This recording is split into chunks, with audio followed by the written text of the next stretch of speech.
একটা জিনিস চিন্তা করেছেন?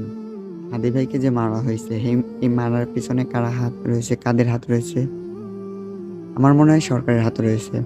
কারণ সরকারের হাত যদি নাই থাকবে, তাহলে হাদি ভাইকে যে মারা হলো, এখন পর্যন্ত আমরা যারা মারছে তাদের কোনো বিচার পাইলাম না। আমরা যে এত আন্দোলন করি, এত কিছু করি, কোনো বিচার হইল না। কারণ কি? এটার পিছনে নিশ্চয়ই কোনো বড় কেউ মাস্টার মাইন্ড আছে। না হলে তো এটার বিচার হওয়ার কথা ছিল, তাই ছিল না? তো হাদিকে যে মারছে, মারার পরে আমরা যে এত আন্দোলন করতেছি, সরকারের কানে কি যায় নাই? তো কেন সরকাররা এটার এখনো প্রতিবাদ করে নাই? তার এর মধ্যে মনে হয় সরকারের অনেক বড় একটা ভূমিকা আছে।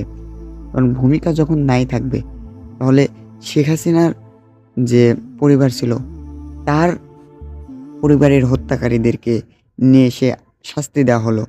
আর হাদি ভাইকে মারা হয়েছে, হাদি ভাইয়ের হাদি ভাইয়ের হত্যাদের শাস্তি দেওয়া হচ্ছে না কেন? আমার একটা প্রশ্ন, জাস্ট আপনারা উত্তর দিয়ে দেন। হাদি ভাইয়ের হত্যাদেরকে শাস্তি দেওয়া হচ্ছে না কেন?